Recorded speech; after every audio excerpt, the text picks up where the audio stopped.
Hello and welcome to Husky Hoops. I am your host, the best podcast host in the universe, Steve Cully. Uh, I would like to introduce the man himself, the best of the best, the icon, the voice of the Huskies, Joe D'Ambrosia. Joe, great to see you. Good morning, Cully. Always good to spend time with you, my friend. Yeah, it is. I know every morning. Um, It is. It is. It is. It is. It is. And we have a lot to talk about. We have our Yukon Huskies with our men picking up, I guess you would say, a quality big win, putting us to 9-1 against, Florida, who is 5-4, but it was a good win for us. And we needed it.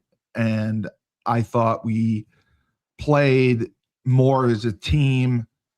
It was good to see Reed back.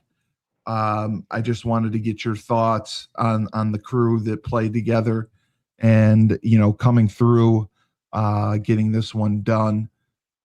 Big victory. I thought it was a good victory, despite Florida's record.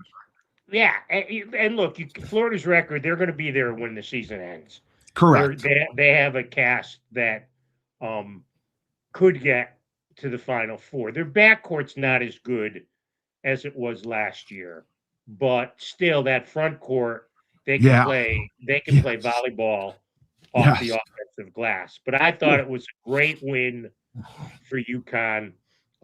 Started strong, had a little gap, and then Yeah. came out like gangbusters. Yeah. Um, At the end. it was great that Reed was back in the middle. Yeah. Uh, they went to him early. He was dominant, as is his want, as is many players on this team's want. He got in foul trouble. They brought Ryba in, and we saw Yeah. the the value of the two-headed Huge. monster at center, much like Sonogo and Klingon, much like Klingon and Johnson, much like Johnson and Reed. The staple of these Dan Hurley teams, one of them is the two-headed monster at center. And look, for Ryba to score 9 points in 15 minutes, Yeah. grab a couple of rebounds, terrific. And again, we talked about this a lot last year, Stevie. If you get 21 points and 7 rebounds out of your center position, I don't care if it's one, two, or three people, that's a great night. And that's what they got against as big a front line as they will find this year. Ball helped carry him offensively. Caravan did the Caravan things. I mean, his he had a Consistency. block when it was 56-55. He blocked Oh, the shot, yes. Yes. came down and banged home with three, It fifty-nine, was 55. And then huge. the other guy, and then Mullins was in foul trouble. He had 2 fouls in 7 seconds when he came in. Yeah. Then he came back in the second half and got a foul in the first second. He's going to learn. Yeah. But when they needed him to hit shots, he hit shots. And the other guy who had a terrific game, who I've been hard on, is Yes. Malachi Smith. I still Exactly. don't like his shot selection. Okay. I No, think he dribbles too much. he's I all over think the he place. puts them in late shot clock situations. Having said that, his floor game was flawless the other night. 9 assists 9 assists. and one Yeah. turnover. Yeah. That's epic point guard numbers. So he had a terrific game. Um, That's what they need. and again, playing Florida at the Garden isn't like playing Florida at the O'Connell Center in Gainesville. Let's be honest about that.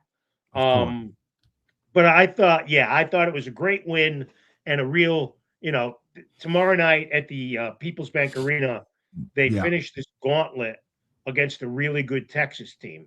And if they beat Texas, which I think they will, and go 5-1 against the 6 top 15 teams, Texas not ranked now, but they're a good team.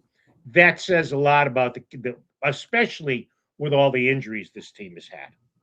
Yeah, with all the adversity that they've had to deal with early on, and especially like you said, Mullins coming in and getting into foul trouble immediately. knocking down a few seconds. shots. Yeah, He got 2 fouls in 7 seconds. I mean, that's like when I played high school basketball, I get 2 fouls in 30 seconds. Like, geez, like, but I mean, Caravan, solo ball, 34 minutes, 39 minutes. I thought that was great. Caravan down the stretch, incredible. You know, Yep. 5 for 8, 3 for 5 from 3-point range. But I agree with you. Malachi Smith taking control and with that point guard position, having 9 assists, being that facilitator. I do agree he dribbles around like the Energizer Bunny all over the place. If they can settle him down and get him into the offense a little bit faster, I think that they'll be more productive with him in the game. But he definitely did his job. They got 22 minutes out of him, the 9 assists, very happy. I still give Eric Ribey what he's been doing is outstanding. I mean, he was 4 for 5 from the field, and to give them 15 quality minutes like that, Right. and give Reed a break, I thought that was incredible. He is going to be something, and like you said, that 2-headed monster at center is not something that many teams have. Right. And that's something we really take advantage of. Right. We perfected that under Danny, Yeah, exactly. It's just such a luxury to have 2 guys who can fill that position because of the way that UConn plays. They need the big guys to set slip screens up top. They need the big guys to be able to post up. They need the big guys to be able to rebound. Neither of them is a great defender.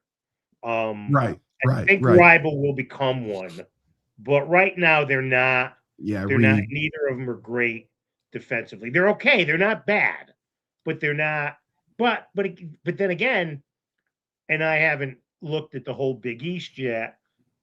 Now that Kalkbrenner's gone from Creighton, I don't know how many teams have a true 5 in the Big East. So I don't think. Yeah, I don't know. But it was a great win. It was nice that they could bring Coach Candle down there and he could see what this is all about. Yes, he loved it. I thought that was important. I understand he got a raucous ovation. He did when he was introduced. It was a great night. It was you know what it was? It was a typical UConn night at Madison Square Garden. I had a chance to speak with Mike Burton, and he was the one who brought him down to the game. And he said Candle just had a smile on his face the entire time. He just loved the experience of, he hasn't seen a basketball program like this. So he loved being there. He loved watching the game. I just want to say one thing, and I know this is Husky Hoops, and we'll probably do a show Monday to talk about the hiring and what's going on up there. But I'm not wowed by press conferences, by introductory press conferences, because everybody wins the press conference. Yes. What stood out to me Monday was he's a no-nonsense guy. And there was no snake oil in anything that he said. He didn't try to sell you the Red Sea or try to sell ice to an Eskimo. And I think that was important. So, that's very important. Yes. Yeah, I thought that was important. But back to hoops. Look, I mean, barring, and it's the same thing with the women, who I know we'll talk about in a minute, though their games are ridiculous. Barring a catastrophic injury, I think a ball injury, I think a Reed permanent injury, I think a Caravan injury would be devastating because he's the glue.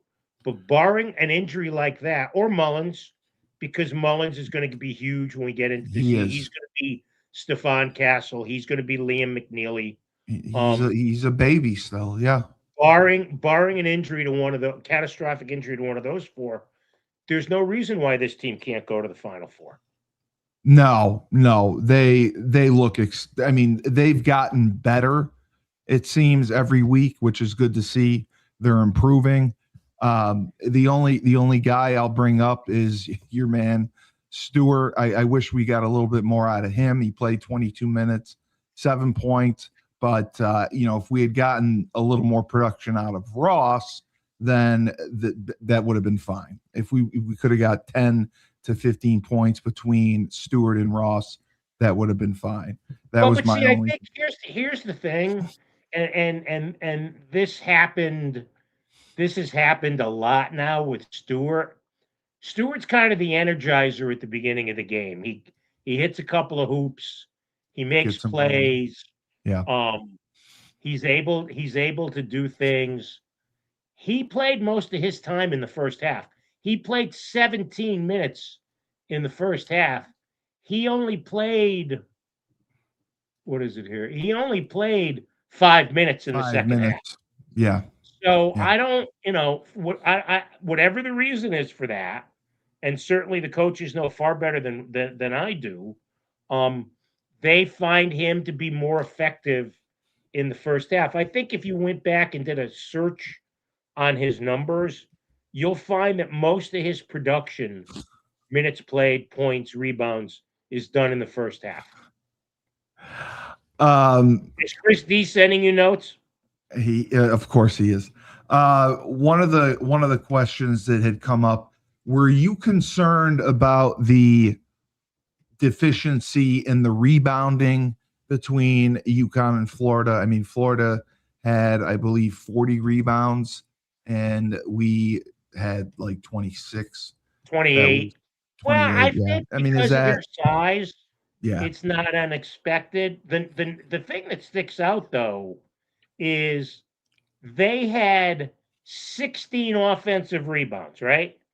They had six second chance points. Second chance points. Yes. UConn had 7 offensive rebounds, right, and had 7 second chance points.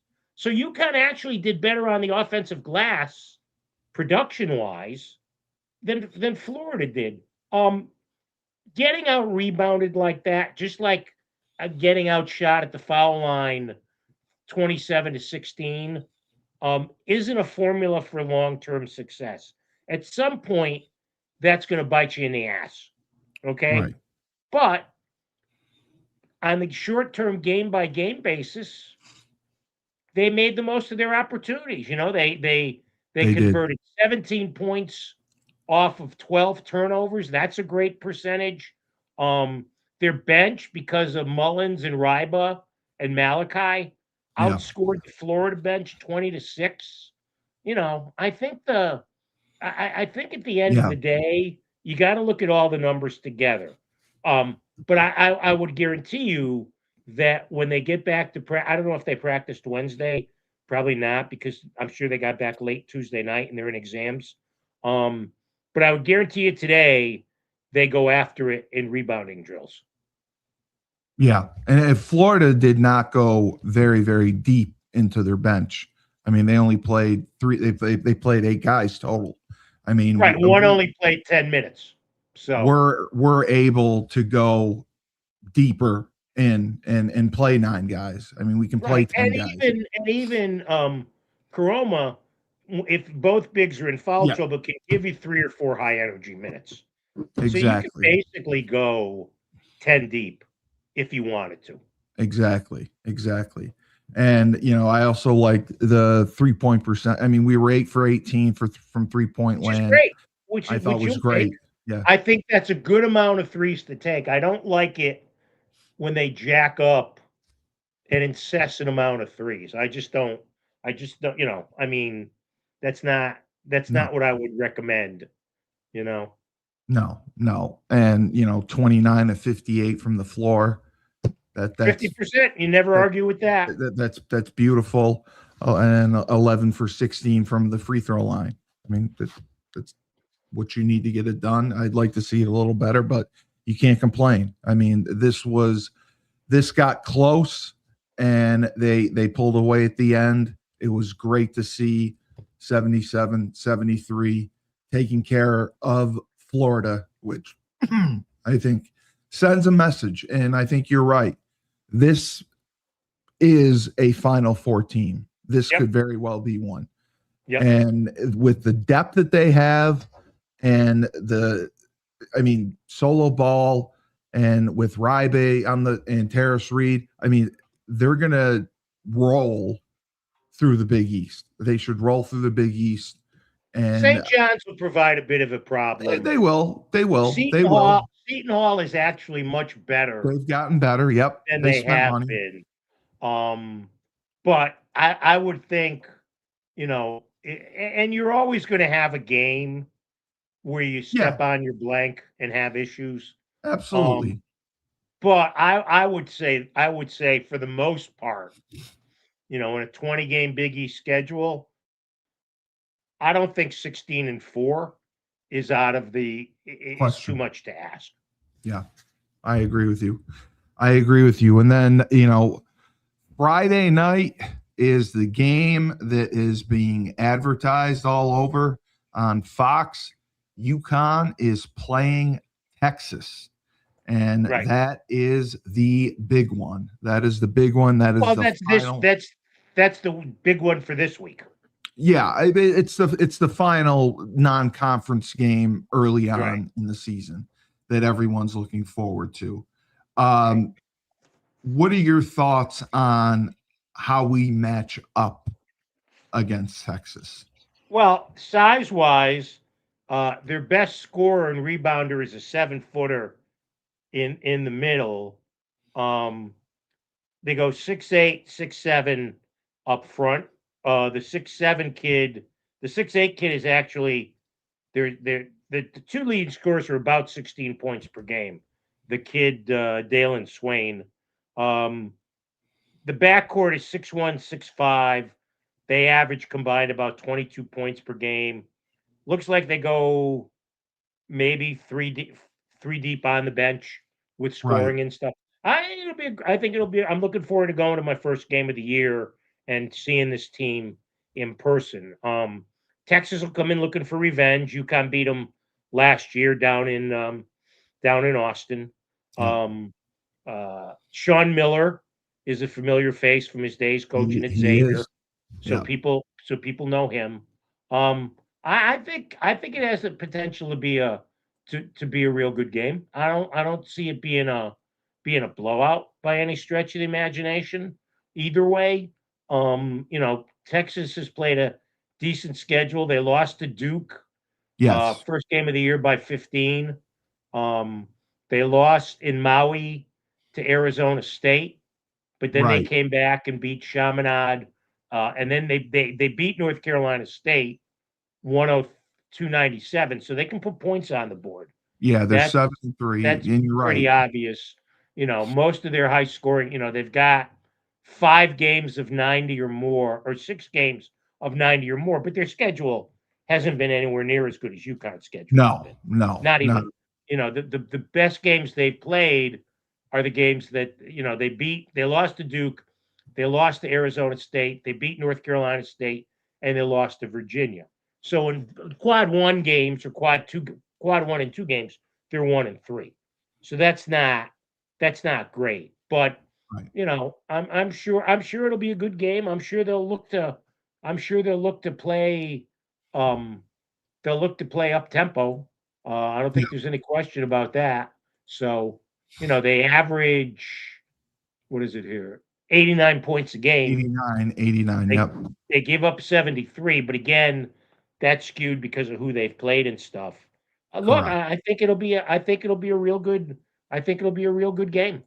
A Friday night, 8:00, people will have a chance to go out and get liquored up before they walk into the XL Center. I think, Coach Hurley talked after the game on Tuesday about, this team deserves a huge reception because of what they've done, the wins that they've gotten, the Kansas win, the Florida win.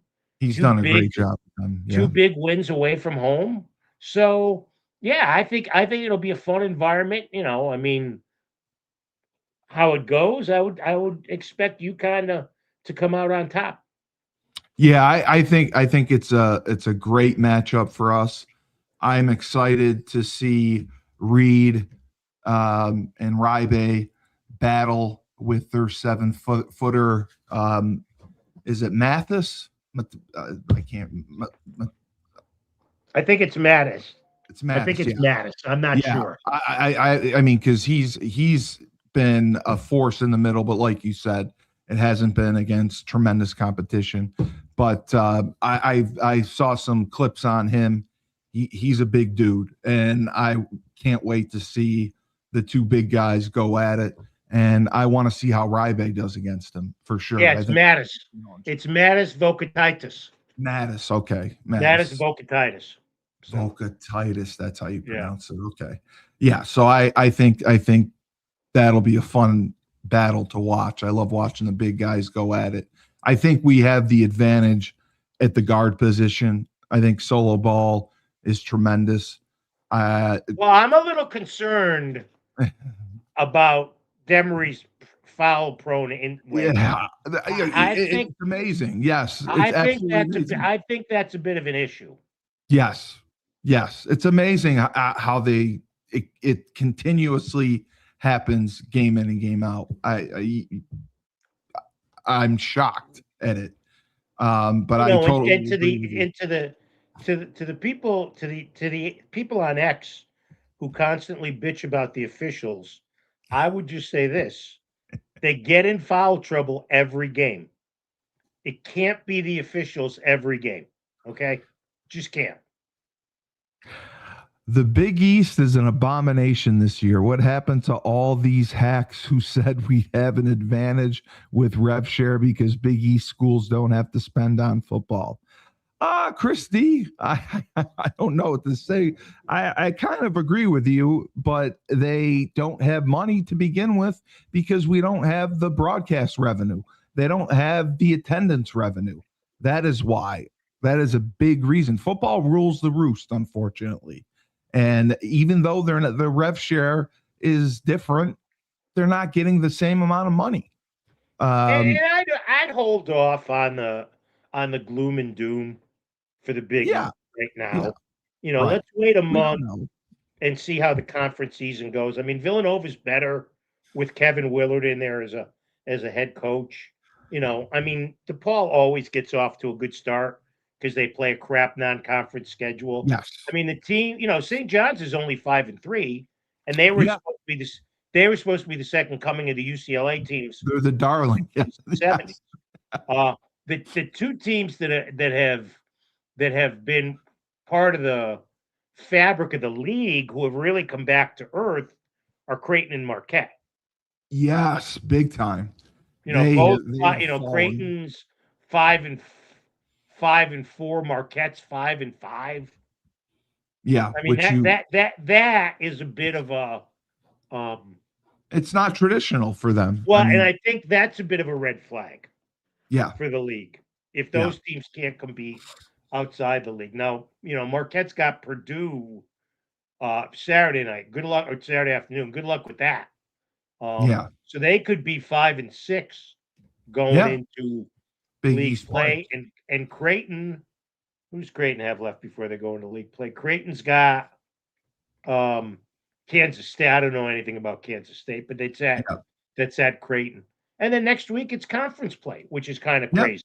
It's kind of come so quickly, It really has. It really has. It seems like it's come much quicker than it did last year. I don't know. It has to do with the Maui quickly. That's quicklier is not a word. Quicker. Yeah. Yes. I don't know if it's because of not having the Maui Invitational or what, but it does seem like it is. No, they had Maui. Well, I thought we didn't play in it. We didn't, but Texas did. Right. Oh no, the Maui Invitational's still alive. The problem. No, I know that, but we didn't play in it. The problem for Maui is this dumb Players Edge tournament in Las Vegas offering NIL money that's going to expand to 24 teams next year. I did not know that. So that's going to be like all these teams opting out of bowl games, including the Crybabies from South Bend, could be the beginning of the end of the bowl system as we know it. This players tournament whatever it's called, Players Edge, They're whatever. going to 24 teams. Oh, Yeah. and it's going to be an in-season tournament. Yeah. Wow, I did not know Yeah. that. That's That's that the is plan. that is scary to think about. And then looking at the women, obviously we had, I believe it was DePaul. That was I don't even know what you call that. But it was nice to see Sue get her flowers. Sue got her Long jersey overdue. retired. Long Yeah. overdue. It was great to But you see. can't go into you can't have your jersey retired at UConn unless you're in the Basketball Hall of Fame. And she just got I inducted agree. this year. I And agree. let, I and let agree. me say this, I applaud that. The Yeah, Baseball Hall of Fame has become a joke. it has. They're It letting in. has.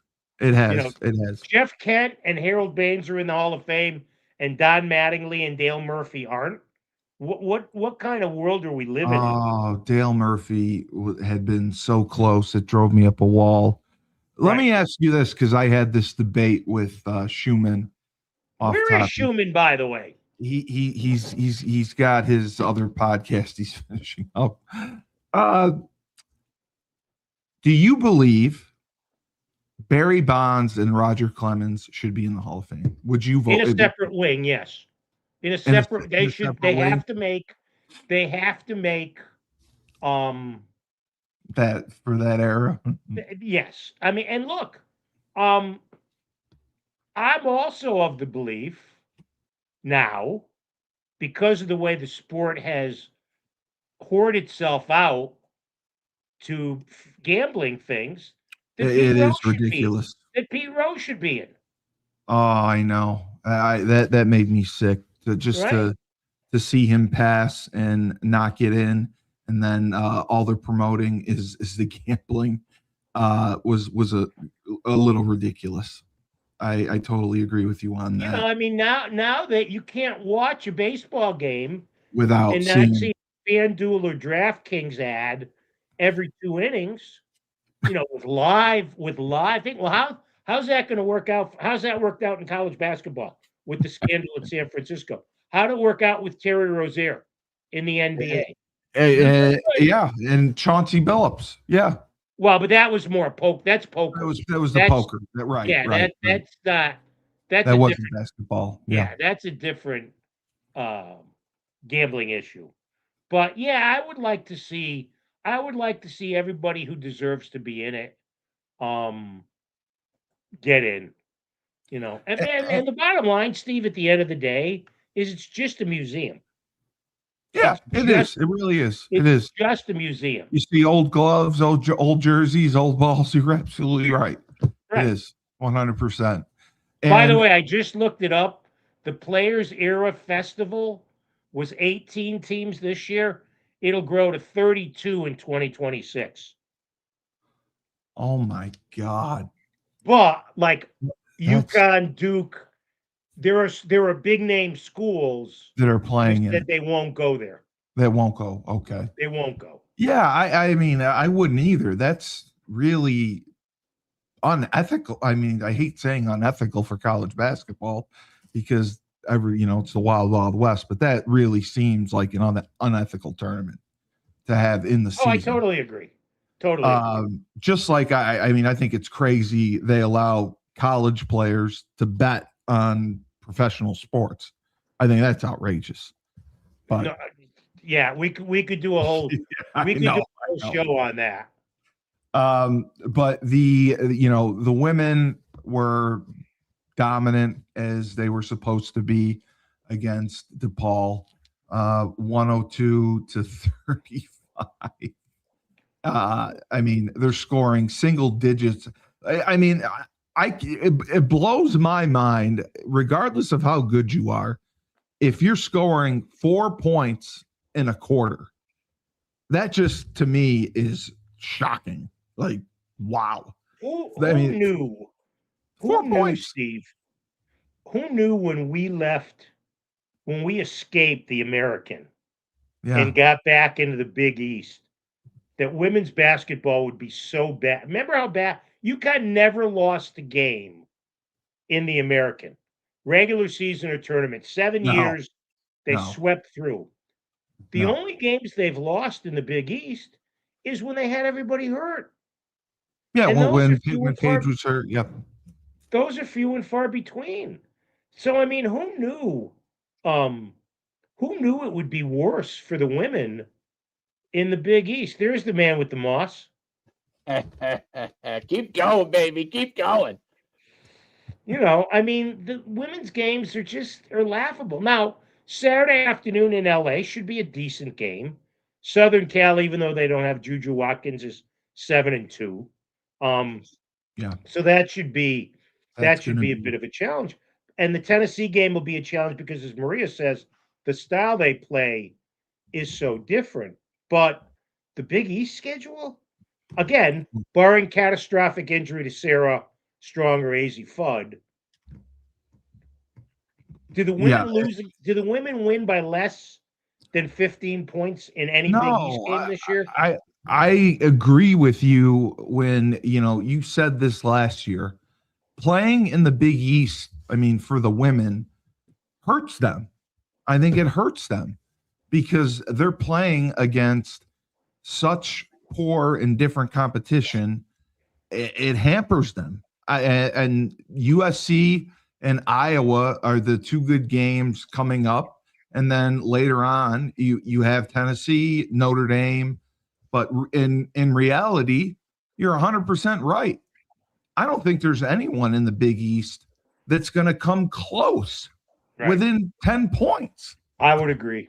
Of beating them. And, they win the national championship. They come back. I think they're a better team this year. I really do. I think they're deeper. I'd hold off on that. I know. I think until you get to the Final Four, you can't say that because you won it all last year. You did. And we still don't know if it, like Saturday night, if it's a tie game with 8.3 seconds to go and UConn has the ball, is it Fudd or is it Strong? Last year, you knew who was taking the shot. You did, yes. You knew who would have the ball in her hands in that final scenario. You don't know that yet. You don't know how this team is going to handle, because they'll get in one of these non-conference games, they'll get a situation like that. Or maybe they won't. Maybe they'll just beat the crap out of everybody and everybody will be pleased because, the UConn women's fans don't want to see close games. No, they don't like close games. I think Gino is in the what I call the golden twilight era, meaning college coaches like Gino, and Nick Saban went through this too. They go through the stage where they're a young superstar like he was in the 90s, you know what I mean, in early 2000s, and he was like young superstar coach, fiery, all that kind of stuff. Then they go through, they've been around a long time and people are bored with them, lull, meaning where he's still getting great players, he's still one of the best programs, but like he's not yet grandpa, but he's now an annoying old dad and not the grandpa yet. But when you transition to grandpa, which he is now, he gets all the players again. That's my theory with respect to coaches. And then there becomes an era when they're too old, right, that it's time to retire. But there's a golden twilight era, and I think he's in it right now, which is when they're in the grandpa era, that the kids like them even more than maybe they did when they were the young fiery, or I'd say at least equal when they were the young fiery whippersnapper that was doing all the great things, because he was handsome and he was cool and he had great hair and all that kind of stuff. He did, by the way. You know this, Joe, right? Back in the 90s, dude, that man, you got a long way with his great hair. So great hairdo, man, great hair. So it was, but now he's older and he has that whole, like, he's got wisdom. Players want to learn from him. He's probably as patient as Gino can be, because he's not patient, but as patient as Gino could be, he is significantly more patient than he was when What basically his philosophy was, if you don't do the job, you can't cut it on this pro team, and you're going to have to find a different place to go play, which is what it was in the 90s and early 2000s. Yeah. Like, there was all Americans that went to other teams that the women played against that were phenomenal. Sometimes beat us, you know what I mean? Because they just, for whatever reason, didn't work out with what he did. But now he's in that golden twilight era, and I agree that I don't think there's any team in the Big East that is remotely close. I don't know if it works against them or for them, because I guess that remains to be seen. Like the against them is they don't play against great competition. When they go against some of these better schools, are they good enough? I don't even know if they have enough talent to be good enough, but if they are good enough, are they not hardened enough? The other side of it is, because they play weaker competition, do they stay healthy all the way through because of it? Because you can rotate more players. And by rotating more players, they get more experience. Your lower level players get to a level that make them really good off the bench. I think that's like, you can argue both sides of it. I don't know if there's a right answer or a wrong answer, but I agree with the experience thing, Shu, but I think when you get to the tournament, you knock your rotation down to 8, maybe 9. Now, now if you get in foul trouble and you've got people who have experience, you can stick off the bench. That's one thing. But for a regular rotation, you get to the NCAAs, especially when you get to the second weekend, not so much the first weekend, because that 116 game at Gamble ain't going to be pretty. But yeah, it's just, there's and some of the younger players are getting great experience now. They are. I mean, the Zybel kid can play. Heckel had a great game. She'll be all geeked up to go back to. I was so happy to see Heckel play USC this weekend. You know what you get from everybody else. The Williams kid is starting to find her sea legs, but she doesn't have to be what she was at Wisconsin. They don't need her to be double doubles. If she's 8-6, 8-7, 9-5, that's going to be more than good enough. And Shade can light it up, but you don't need her to light it up that much because she's not going to get as many shots. Well, yeah, exactly. If she got as many shots as AZ and Sarah, she'd probably put up those kind of numbers. Exactly. So, I mean, and I was happy with KK. I mean, she I know it was DePaul, but she had 7 assists, which was good for her. She's fine. She'll be fine. She's not. I think she's going to be fine. I don't worry about. Frankly, I don't worry about anybody on that team. So no. I mean, the only person my new favorite is Kayla Heichel. She's the Chen. Pick somebody. You get somebody every year. Yeah, she's the Chen from last year. Yeah, you loved Chen last year. Yeah, she's in the pros, right? She made it. She played in the WNBA. Yeah, she played with the Valkyries. Yeah, in Golden State. So, and Blanca, the other freshman, she's done well, and I think she'll come. I totally forgot about. I drew a Blanca on her. So yeah, But yeah, I mean, they, other than USC, Maria did say Iowa could be challenging because it's a different, like you said, a different style of play. I don't know much about Iowa and their record, but again, I don't think it matters. I think you could put this team against some of the WNBA teams, and they. Hold, no. I do. I really do. No. No. Physically, no. No effing way. No, okay. Steve, that's like the people who say the great men's college teams could beat G League teams. No, it's not. It's apples and oranges. Yeah.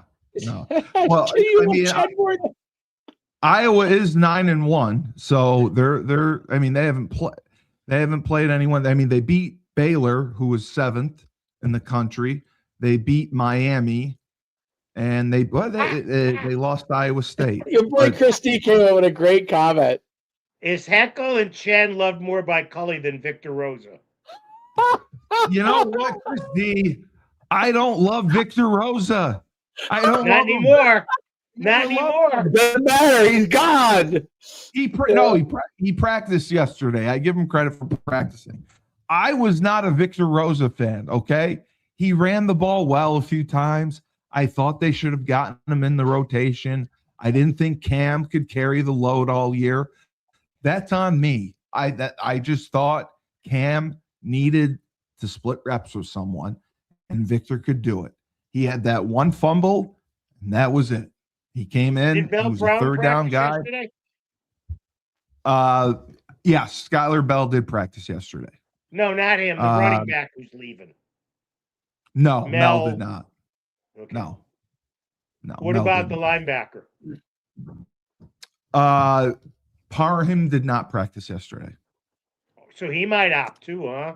Diamondi's already out. Oh, is Diamande, I didn't ask about the Diamande. He was out already, right? Practice.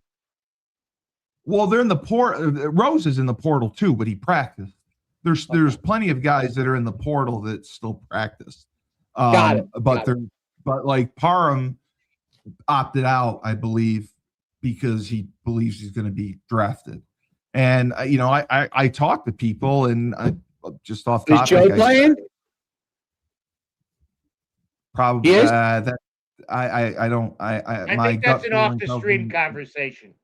My gut is I won't say it's tough. I have information on where he's going for training too, so I already know that. I already know what agent he went to too. I know he's going with Joe Linta. I know. I talked to him. Who called that one? I talked to his father for 2.5 hours. Who told you that? Who told you that? You did. So it's why did I tell you that? Why did I tell you that though? You want a medal? You want a medal? I would like, but why did I tell you that? What's the reasoning? I don't know what the reasoning. The reasoning is that Joe Linta's put a lot of quarterbacks in the NFL. That's the reasoning. Yeah, I know that. It's kind of his forte is quarterbacks. I agree. Joe Flacco was his first. But anyway, but they think that by going with Joe Linta, he's going to be a second round draft pick. No, that's not. No. That's what I'm trying to say. I mean, you got to be realistic about it. That's all. That was my only concern. Great point. How about you, Stevie? Did you guys talk? You talked to men's basketball already? I'm assuming, right? Yes, we did. Yeah, we were just a great win against. I just curious what Joe's thoughts were of the Florida game. Yeah. It was a great win, Shu. I thought getting Reed back was great. We saw the Reed-Ryba duo combine for 21 points and 7 rebounds, which you would take from any center any day of the week. Ball was terrific. Caravan did what Caravan does. I think we've entered into a phase with Alex where if he scores 20 points, that's great. If he gets 14 and 6 rebounds and has sequences like he did at 56-55 where he blocks a shot and comes back and bangs down a 3, then we're not surprised. I thought for not being able to stay on the court in the first half, Mullins played through his foul trouble in the second half. And the kid who I'm not in love with, Malachi Smith, had a great game. He still dribbles too much to me. I'm going to get some answers on that tomorrow night when I'm there. His shot selection, much like Demery's, is not good. But he had 9 assists. He controlled the tempo. And he kind of, I don't know if you noticed this at the end of the game, but he walked off the court doing the gator jump, which I loved. Which I loved. So they're explosive guys. They're explosive guys, those two guys. Very explosive. They do they with that comes, maybe you're right, sometimes like bad shot selection, but they are explosive. I mean, they're very much so. I think Hurley is one of the best. Obviously, he was a guard himself, and that's one of the areas that's probably a strength for him as a coach. But what I think he gets not enough credit for, or maybe he does, and I just don't know, don't read enough on it. Is how he utilizes the two big man system over and over again, Which and most teams really don't do. maximize it. Tries to maximize what they can do. Like he did it last year, and I didn't think, like he figured out, which they weren't as good last year, and that's probably why Sampson is gone. But even there, like he figured it out. Obviously, the 2 years before that, he did a great job with the two guys each time. And then now he's doing a great job with those. He really has I don't know if it's a system or a way he evaluates it or how he plays them and, what their strength. But he really has a great two center system where he utilizes them in a capacity that gets the most out of what they can do, but doesn't leave them on the floor too long. Some people might argue that sometimes he pulls a guy when he's hot, you know what I mean?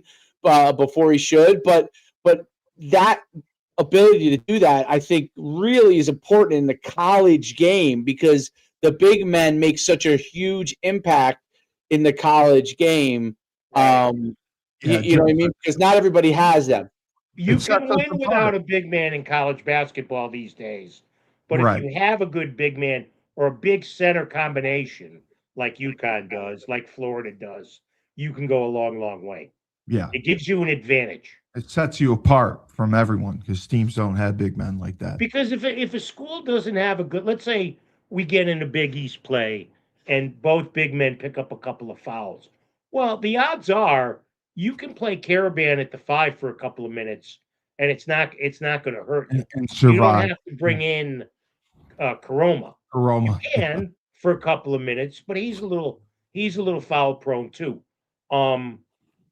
But when you have, like you said, Shu, when you have two big men, like Sonogo and Klingon and Johnson, even last year Johnson and Reed was better than most, but not as good as what we've seen at UConn. But now Reed and Reed and Ribal, they're terrific.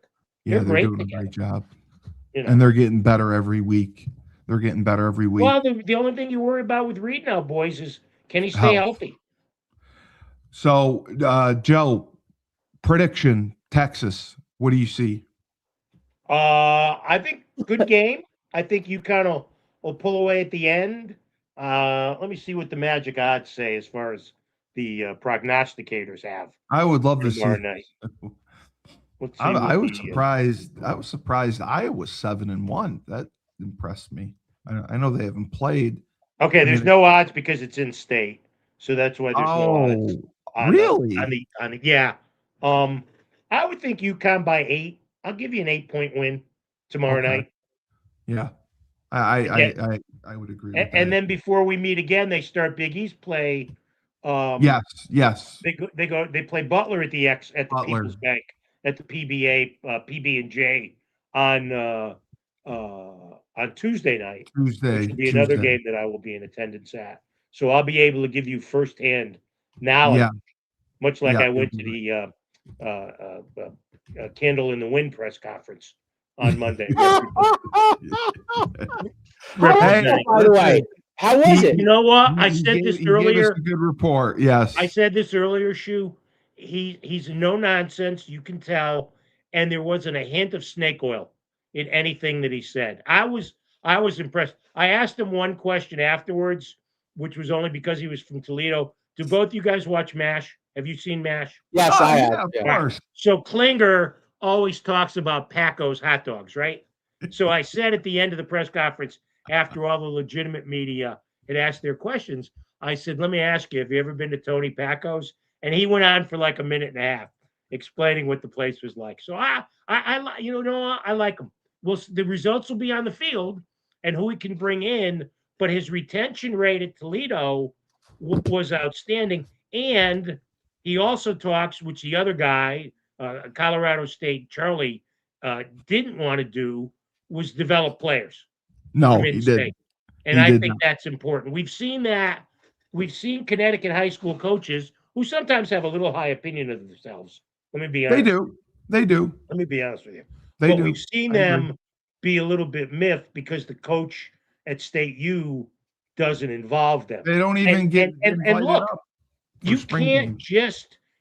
just recruit Connecticut. Now, I didn't realize this, but Coach Candle has a pretty good reputation in Florida, which, as you remember, Steve and Shu, Randy did too. We got a lot of players We out did. of because there's a lot of players to have. Well, I brought that up last time. I don't know if he's bringing them with him, but Coach Weiner from was the Plant High School coach for like 15 years. He's a legend. So everybody knows him. So he's going to do really well in Florida. And I would think, and I know, Steve, this disappoints you a little bit. I think you're going to get a lot of the Toledo staff here. It's not going to disappoint me. It's not going to because that's what and Coach Candle mentioned this. That's who he's familiar with. So he's you got to bring people in. I mean, Brock's already gone. He's gone back to Mississippi State. Yep. I know Steve held the door for him to get out the front door. I know Brock's coaching the bowl game, which I appreciate. Oh, he is. Oh, good. Yeah. Good. I mean, not so good, but okay. He gave up 700. He gave up 700 yards to FAU. Come on. I thought he was going to Colorado State. He is. He's going to Brock is going to Mississippi State. Oh. He's going back to Mississippi State. Co-defensive coordinator. Yes. Right. Got it. And Gordon is looking for an NFL O-line job. So, he'd be great there. Maybe the new Giants coach. Maybe the new Giants coach could hire him. I think he'd be fine. When Marcus, Mr. Notre Dame gets the Giants job, maybe he can hire him. You do believe that Marcus Freeman he could be? No, out? because I think Notre Dame will make it awful for him to leave. Yeah, I think I think the buyout will be is tremendous. The Giants are going to say, "Nah, we can get somebody else." What do you think about the whole Michigan thing? I don't know enough about it poor Ward to speak intelligently. I mean, I can speak intelligently of it. He got a woman pregnant that was part of the staff. Okay, and he already had kids, and he obviously is married with kids, so that's probably why they gave him the door. Married with 3 kids. I didn't know that. Okay. Yes. And then yesterday he got arrested for assault. I know he got arrested. Oh yeah, he's in jail. He's in jail. I thought that's what happened. Overnight. I thought that's what you were talking about. Yeah, overnight. He got arrested. No, he got let go yesterday. He got arrested. Yeah, at 4:00. I thought that's an inappropriate relationship. Yeah. Okay. That was well, it must have been the night before, but came out yesterday, right? So for an inappropriate relationship, which I think is something like that. I think it's something like there's zero tolerance for it. Yes, well, I know that. There's a lot of guys that probably have an inappropriate relationship, but if you do that, I shouldn't say that. Not a lot of guys have it, but if you do that and something actually there's a result from that, then people's hands are forced. You're not going to just go to HR and have a conversation to stop doing it. Now it's out in the press, everyone's going to find out about it. So that's why it became an issue. Bobby he got arrested. So what happened? He got arrested for what? Here's from CBS. I'm quoting the CBS Sports story. According to a statement from the Pittsfield Police Department, this is Pittsfield, but Michigan, he wasn't not charged. Pittsfield, Massachusetts. It says the Pittsfield officers responded to a location at 4:10 p.m. Wednesday, quote, for the purposes of investigating an alleged assault, end quote. A suspect in the case was taken into custody, and this incident does not appear to be random in nature. Now, more wasn't named in the statement, but they've confirmed. So, I mean, look, to the naked eye, looks like he got fired and he lost his mind. Yeah, it was his address. That's probably about right. But he was technically not charged with a crime yet. Yes, correct. Not yet. Probably lost his mind. They're still investigating. Everything he had hoped and dreamed for, he and it probably did accomplish. Obviously, as far as being a head coach, and all that went up in smoke. And then he probably lost. You're right. I guess he lost his mind. Do you think the Colorado State coach really regrets now taking that job as soon as he did? He does, yes, he does. They have said that, yes. So what job did Colorado State coach take? No, Mora. No. Oh, Mora. Mora, and there was another coach that they mentioned, Matt Rule, I think, or I'm sorry, Campbell, the Iowa State coach. Went to Penn State. Yeah, right. He would have taken the Michigan job.